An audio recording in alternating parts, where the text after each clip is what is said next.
Met die Springbokke wat die naweek 'n bietjie gaan rus, verskuif die aandag weer na die Karibebeker reeks.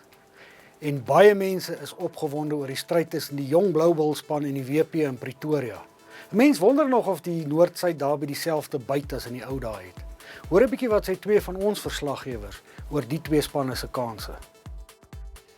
Dit is darm al lekker om die Bulle deesdae te kyk. Hulle is aanvallend en ondernemend en ek dink juis met daai gevaarlike agterste driehoek van hulle moet hulle teen die WP weer eens aanvallend speel, want dan gaan hulle die WP baie verras en omkant betrap. Dan gaan dit groot tweestryd wees tussen die Blou Bulle en WP se agterste driehoek. En die span wat die voordeel daai het en dan voorlangs sal oorheers met die voorspelers, sal uiteindelik die wedstryd wen. Suid-Afrikaanse oë gaan egter die naweek nie net op die rugbyvelde gerig wees nie. Die wêreldatletiekkampioenskappe begin Saterdagoggend vroeg Suid-Afrikaanse tyd in Beijing. Dit duur tot volgende Sondag. Daar is skielik weer baie hoop vir Suid-Afrikaanse atlete na hul onlangse goeie vertonings. Is ons te optimisties?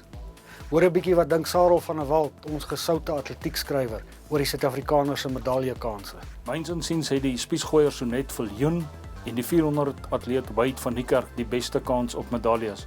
Dan kan atlete soos Johan Cronje wat 2 jaar gelede in Moskou 'n bronsmedalje in die 1500 meter gewen het, Elia van Sail die 400 meter hekkies atleet, Zark Visser die verspringer, Kotso Mokoena wat ook verspring en driesprong doen en dan natuurlik iemand soos Caster Semenya. Al het sy nie vanjaar baie goed gehardloop nie, is hy besig om op pyl te wen en ons weet almal sy is iemand wat op die groot oomblik op haar beste is.